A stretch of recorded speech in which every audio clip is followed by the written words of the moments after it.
ओम शांति। आज 9 अक्टूबर 2024 के बाबा के अनमोल मधुर महावाक्य सुनेंगे।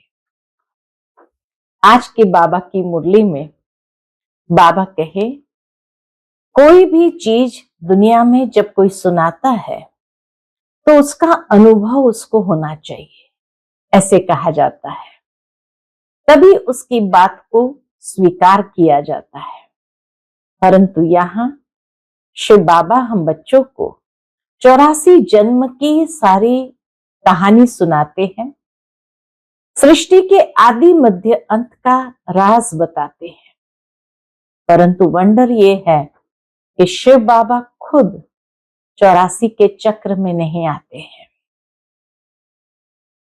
फिर कैसे सुनाते होंगे? तो बाबा कहे, बाबा ज्ञान का सागर है, इस मनुष्य सृष्टि का बीज रूप है, इसलिए उन्हें सारे वृक्ष की कथा मालूम है, तभी वो सुनाते हैं।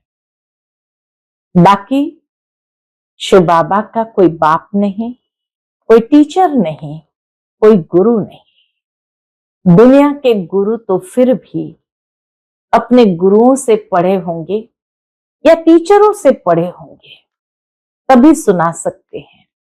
लेकिन यहाँ बाप को किसी से पढ़ने की आवश्यकता नहीं। तो सुनते हैं आज के बाबा के अनमोल मधुर महावाक्य। ओम शांति। मीठे बच्चे, विश्व का राज्य बाहुबल से नहीं लिया जा सकता, उसके लिए योग बल चाहिए, यह भी एक लॉ है।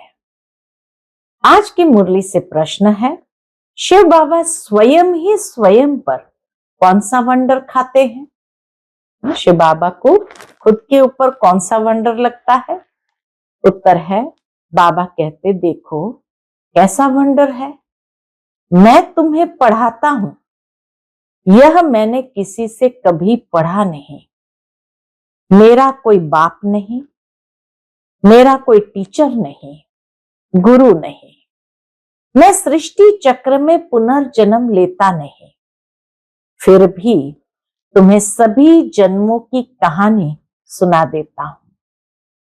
खुद 84 के चक्र में नहीं आता, लेकिन चक्र का ज्ञान बिल्कुल एक्यूरेट देता है।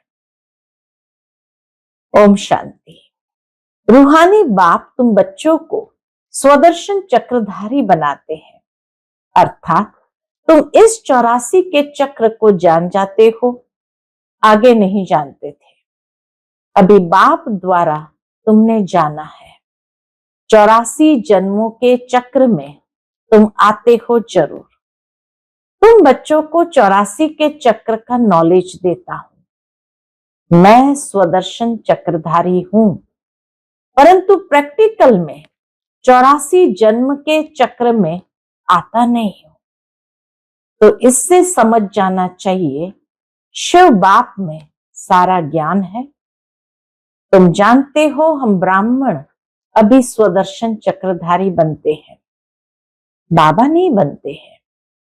फिर उनमें अनुभव कहां से आया? जब वो जन्म और मृत्यु के चक्र में नहीं आते, फिर अनुभव कहां से आया?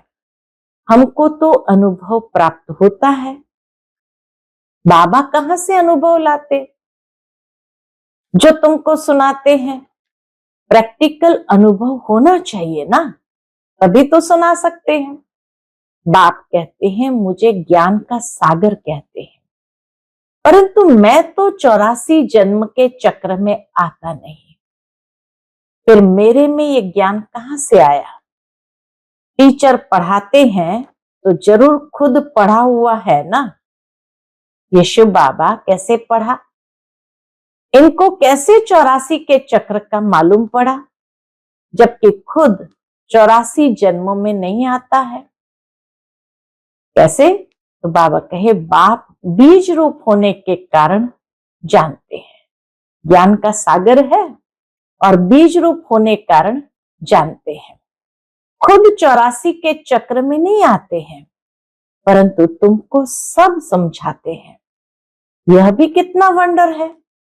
ऐसे भी नहीं बाप कोई शास्त्र आदि पढ़ा हुआ है। कहा जाता है ड्रामा अनुसार उसमें ये नॉलेज नूंदी हुई है जो तुमको सुनाते हैं। तो वंडरफुल टीचर हुआ ना, वंडर खाना चाहिए ना, इसलिए इनको बड़े बड़े नाम दिए हैं, ईश्वर, प्रभु, अंतर्यामी आदि आदि। तुम वंडर खाते हो, ईश्वर में कैसे सारी नॉलेज भरी हुई है, इसलिए लोग परमात्मा को अंतर्यामी के सब कुछ जानता है। बाबा कहे मुझे सबके अंदर विराजमान होकर जानने की जरूरत नहीं है, लेकिन मेरे में सारी नॉलेज भरी हुई है। उनमें आई कहां से जो तुमको समझाते हैं? उनको तो कोई बाप भी नहीं है जिससे जन्म लिया हो व समझा हो। तुम सब भाई भाई हो। वह एक कैसे तुम्हारा बाप है, बीज रूप है। कितनी नॉलेज बैठ बच्चों को सुनाते हैं। कहते हैं 84 जन्म मैं नहीं लेता हूं, तुम लेते हो। तो जरूर प्रश्न उठेगा ना, बाबा आपको कैसे मालूम पड़ा? बच्चों के मन में ये प्रश्न जरूर आएगा। बाबा कहते बच्चे, अनादि ड्रामा अनुसार मेरे में पहले से ही ये नॉलेज है जो तुमको पढ़ाता हूं, इसलिए ही मुझे ऊंचते ऊंच भगवान कहा जाता है।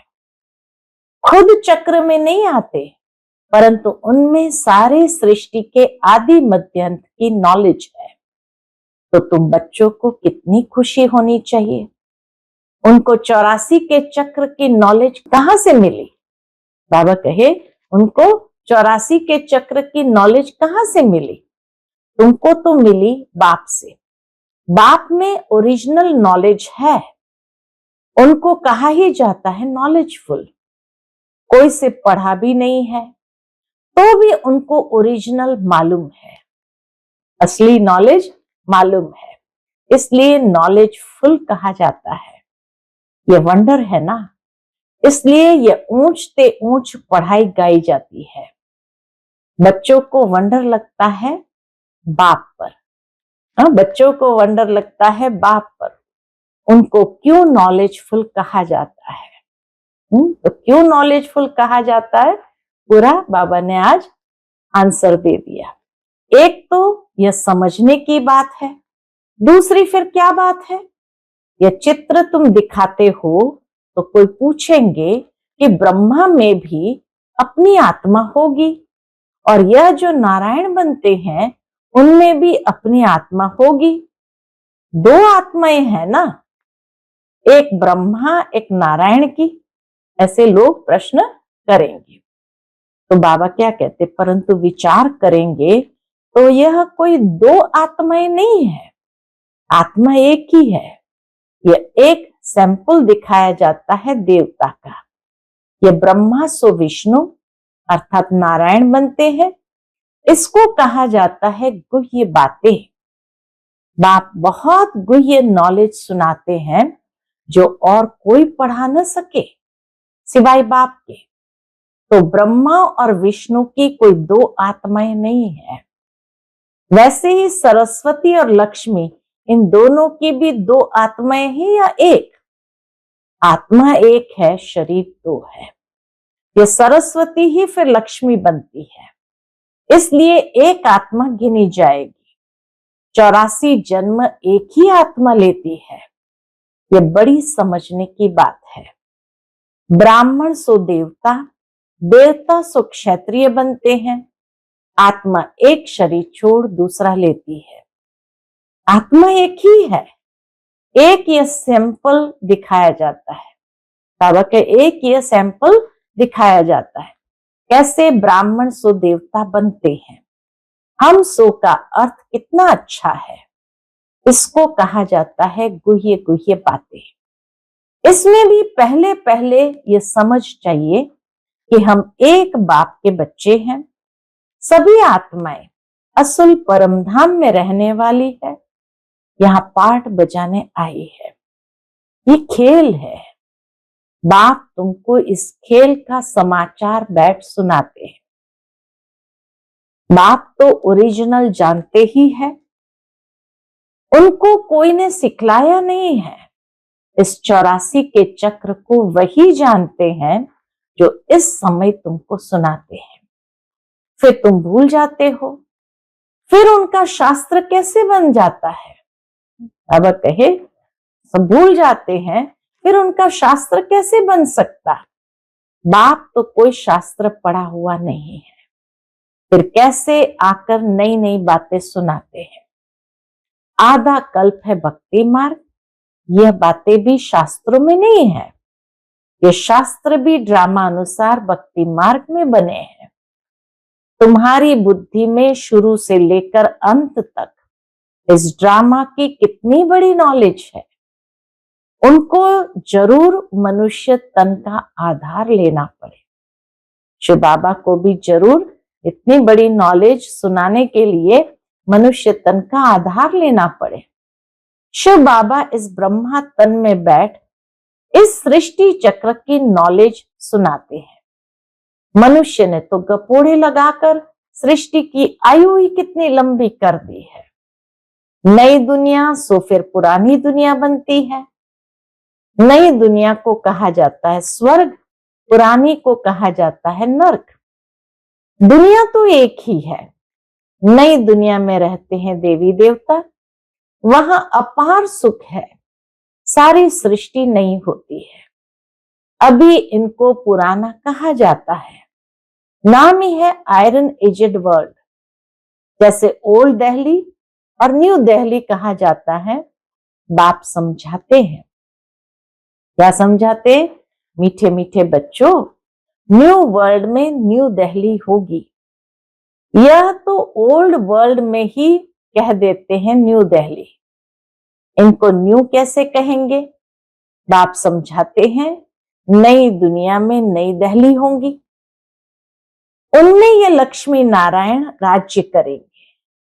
उस समय न्यू दिल्ली नाम नहीं होगा, लेकिन परिस्तान नाम होगा जहां लक्ष्मी नारायण का राज्य होगा। उसको कहा जाएगा सतयुग। तुम इस सारे भारत में राज्य करेंगे। सोचो, थोड़े से देवताएं सारे भारत भूमि पर राज्य करेंगे। तुम्हारी गद्दी जमुना किनारे पर होंगी। पिछाड़ी में रावण राज्य की गद्दी भी यहां ही है, राम राज्य की गद्दी भी यहां होगी। नाम दिल्ली नहीं होगा, स्वर्ग नाम दिल्ली नहीं होगा, उसको परिस्तान कहा जाता है। कि जो जैसा राजा होता है वो अपनी गद्दी का ऐसा नाम रखते हैं। इस समय तुम सब पुरानी दुनिया में हो, नई दुनिया में जाने के लिए तुम पढ़ रहे हो, फिर से मनुष्य से देवता बन रहे हो। पढ़ाने वाला है बाप, शिव बाबा। तुम जानते हो ऊंचते ऊंच बाप ने नीचे आकर राजयोग सिखाया। अभी तुम हो संगम पर, जबकि कलयुगी पुरानी दुनिया खत्म होनी है। बाप ने इनका हिसाब भी बताया है। मैं आता हूं ब्रह्मा तन में। शिव बाबा स्पष्ट करते, मैं आता हूं ब्रह्मा तन में। मनुष्य को तो पता ही नहीं कि ब्रह्मा कैसा होगा। सुना है प्रजा पिता ब्रह्मा, तुम प्रजा हो ना ब्रह्मा की। बाबा कहे तुम प्रजा हो ना ब्रह्मा की, इसलिए अपने को बीके कहलाते हो। वास्तव में शिव बाबा के बच्चे शिववंशी हो जब निराकार आत्माएं हो। फिर साकार में प्रजापिता ब्रह्मा के बच्चे भाई बहन हो और कोई भी संबंध नहीं। इस समय तुम उस कलियुगी संबंध को भूलते हो। क्यों? क्योंकि बाबा कहे उनमें बंधन है। तुम जाते हो नई दुनिया में, ब्राह्मणों की चोटी होती है, चोटी ब्राह्मणों की निशानी है। तुम ब्राह्मणों का ये कुल है, वह है कलयुगी ब्राह्मण। ब्राह्मण अक्सर करके पंडे होते हैं। एक धामा खाते हैं, दूसरे ब्राह्मण गीता सुनाते हैं, अभी तुम ब्राह्मण ये गीता सुनाते हो। वह भी गीता सुनाते हैं, तुम भी गीता सुनाते हो। फर्क देखो कितना है।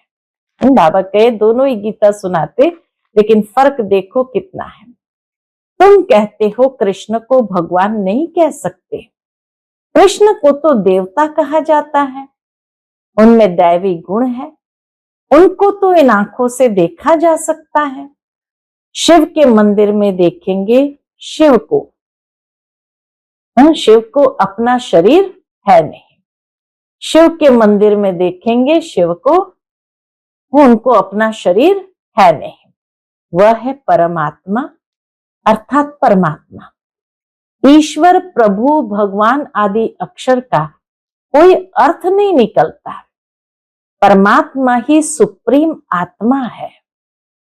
तुम नॉन सुप्रीम हो, सुप्रीम माना ऊंचते ऊंच, तुम नॉन सुप्रीम हो अर्थात ऊंचते ऊंच है नहीं। फर्क देखो कितना है तुम्हारी आत्मा और उस आत्मा में। फर्क देखो कितना है शिव बाबा में और हम आत्माओं में।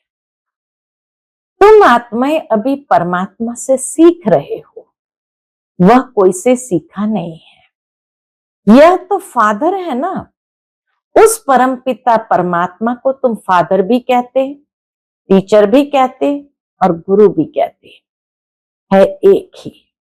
और कोई भी आत्मा बाप, टीचर, गुरु नहीं बन सकती है। एक ही परमात्मा है, उनको कहा जाता है सुप्रीम। हर एक को पहले फादर चाहिए। बाबा कहे हर एक को पहले फादर चाहिए, फिर टीचर चाहिए, फिर पिछाड़ी में चाहिए गुरु। बाप भी कहते हैं मैं तुम्हारा बाप भी बनता हूं, फिर टीचर बनता हूं और फिर मैं तुम्हारा सदगति दाता, सतगुरु भी बनता हूं। सदगति देने वाला गुरु है ही एक, बाकी तो गुरु अनेक है। बाप कहते हैं मैं तुम सबको सदगति देता हूं, तुम सब सतयुग में जाएंगे, बाकी सब चले जाएंगे शांति धाम, जिसको परम धाम कहते हैं। सतयुग में आदि सनातन देवी देवता धर्म था, बाकी कोई धर्म है नहीं, और सभी आत्माएं चली जाती है मुक्ति धाम। सदगति कहा जाता है सतयुग को। पाठ बजाते बजाते फिर दुर्गति में आ जाते हैं। तुम ही सदगति से फिर दुर्गति में आते हो। तुम ही पूरे 84 जन्म लेते हो, यथा राजा रानी तथा प्रजा जो उस समय होंगे। 9 लाख तो पहले आएंगे, 84 जन्म 9 लाख तो लेंगे ना, फिर दूसरे आते रहेंगे। यह हिसाब किया जाता है जो बाप समझाते हैं। सब 84 जन्म नहीं लेते हैं, पहले पहले आने वाले ही 84 जन्म लेते हैं, फिर कम कम लेते जाते हैं। जो सतयुग आदि से आएंगे वो 84 जन्म लेंगे, बाकी जो पीछे आएंगे वो तो धीरे धीरे कम लेते जाएंगे। मैक्सिमम है 84। यह जो बातें हैं और कोई मनुष्य नहीं जानते हैं, बाप ही बैठ समझाते हैं। गीता में है भगवान वाच, अभी तुम समझ गए हो। आदि सनातन देवी देवता धर्म कोई कृष्ण ने नहीं रचा है, ये तो बाप ही स्थापन करते हैं। कृष्ण की आत्मा ने 84 जन्मों के अंत में ये ज्ञान सुना है जो पहले नंबर में आया। ये बातें समझने की है, हर एक बात समझने की है। रोज पढ़ना है। तुम स्टूडेंट हो भगवान के, भगवान वाच है ना, मैं तुमको राजाओं का राजा बनाता हूं। यह है पुरानी दुनिया। नई दुनिया माना सतयुग, अभी है कलयुग। बाप आकर कलयुगी पतित से सतयुगी पावन देवता बनाते हैं, इसलिए कलयुगी मनुष्य पुकारते हैं बाबा आकर हमको पावन बनाओ। कलयुगी पतित से सतयुगी पावन बनाओ। फर्क देखो कितना है। कलयुग में है अपार दुख, बच्चा जन्मा सुख हुआ, कल मर गया दुखी हो जाएंगे। सारी आयु कितना दुख होता है। यह है ही दुख की दुनिया। अभी बाप सुख की दुनिया स्थापन कर रहे हैं, तुमको स्वर्गवासी देवता बनाते हैं। अभी तुम पुरुषोत्तम संगम युग पर हो, उत्तम ते उत्तम पुरुष व नारी बनते हैं। बाबा कहे तुम संगम युग पर हो, फिर उत्तम ते उत्तम पुरुष व नारी बनते हो। तुम आते ही हो ये लक्ष्मी नारायण बनने के लिए। बाबा के पास क्यों आए? बाबा कहे ये लक्ष्मी नारायण बनने के लिए। स्टूडेंट टीचर से योग रखते हैं क्योंकि समझते हैं इन द्वारा हम पढ़कर फलाना बनेंगे। यहां तुम योग लगाते हो परम पिता परमात्मा शिव से, जो तुम्हें देवता बनाते हैं। कहते हैं मुझ अपने बाप को याद करो, जिसके तुम शालिग्राम बच्चे हो। अपने को आत्मा समझ बाप को याद करो, वही नॉलेजफुल है। बाप तुम्हें सच्ची गीता सुनाते हैं, परंतु खुद पढ़ा हुआ नहीं है। कहते हैं मैं किसका बच्चा नहीं, कोई से पढ़ा हुआ नहीं हूं, अर्थात मेरा कोई टीचर नहीं और मेरा कोई गुरु नहीं। मैं फिर तुम बच्चों का बाप टीचर गुरु हूं। उसका कोई बाप टीचर गुरु नहीं, लेकिन वह हम सब आत्माओं का बाप टीचर गुरु है। उनको कहा जाता है परम आत्मा। इस सारे सृष्टि के आदि मध्य अंत को जानते हैं। जब तक वह न सुनावे तब तक तुम आदि मध्य अंत को समझ न सको। इस चक्र को जानने से तुम चक्रवर्ती राजा बनते हो। तुमको ये बाबा नहीं पढ़ाते, ब्रह्मा बाबा नहीं पढ़ाते, इसमें शिव बाबा प्रवेश कर आत्माओं को पढ़ाते हैं। यह नई बात है ना, यह होते ही है संगम पर। पुरानी दुनिया खत्म हो जाएंगी, किसकी दबी रही धूल में किसकी राजा खाए। बच्चों को कहते हैं बहुतों का कल्याण करने लिए, फिर से देवता बनाने के लिए ये पाठशाला म्यूजियम खोलो, जहां बहुत आकर सुख का वर्षा पाएंगे। अभी रावण राज्य है ना, राम राज्य में था सुख, रावण राज्य में है दुख, क्योंकि सब विकारी बन गए हैं। वह है ही निर्विकारी दुनिया। बच्चे तो इन लक्ष्मी नारायण आदि को भी है ना, परंतु वहां है योग बल। बाप तुमको योग बल सिखलाते हैं। योग बल से तुम विश्व के मालिक बनते हो। बाहुबल से कोई विश्व का मालिक बन न सके। लॉ नहीं कहता, ये सृष्टि चक्र का कायदा नहीं है। तुम बच्चे याद के बल से सारे विश्व की बादशाही ले रहे हो। कितनी ऊंची पढ़ाई है। बाप कहते हैं पहले पहले क्या करो, इतनी ऊंची बादशाही प्राप्त करनी है तो पहले पहले पवित्रता की प्रतिज्ञा करो।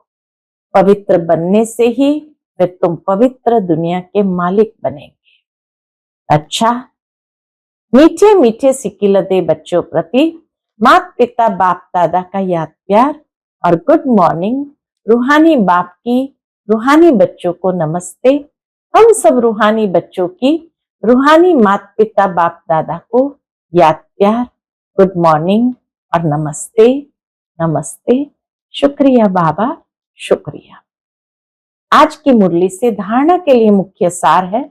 पहली पॉइंट, कलयुगी संबंध जो कि इस समय बंधन है, उन्हें भूल स्वयं को संगम युगी ब्राह्मण समझना है। सच्ची गीता सुननी और सुनानी है। दूसरी पॉइंट, पुरानी दुनिया खत्म होनी है, इसलिए अपना सब कुछ सफल करना है। बहुतों के कल्याण लिए, मनुष्य को देवता बनाने के लिए ये पाठशाला व म्यूजियम खोलने हैं। आज का बाप दादा का मधुर वरदान हम बच्चों के लिए है। बाप की आज्ञा समझ मोहब्बत से हर बात को सहन करने वाले सहनशील भव। बाप की आज्ञा समझ मोहब्बत से हर बात को सहन करने वाले सहनशील भव। कई बच्चे कहते हैं कि हम राइट है, फिर भी हमें सहन करना पड़ता है, मरना पड़ता है। लेकिन ये सहन करना व मरना ही धारणा की सब्जेक्ट में नंबर लेना है। इसलिए सहन करने में घबराओ नहीं, सहन करने से ही नंबर आगे मिलेगा। कई बच्चे सहन करते हैं, लेकिन मजबूरी से सहन करना और मोहब्बत में सहन करना, इसमें अंतर है। बातों के कारण सहन नहीं करते हो, लेकिन बाप की आज्ञा है सहनशील बनो। तो आज्ञा समझ मोहब्बत में सहन करना अर्थात स्वयं को परिवर्तन कर लेना, इसकी ही मार्क्स है। आज का स्लोगन है, जो सदा खुशी की खुराक खाते हैं वह तंदुरुस्त रहते हैं। जो सदा खुशी की खुराक खाते हैं वह तंदुरुस्त रहते हैं। अच्छा, ओम शांति।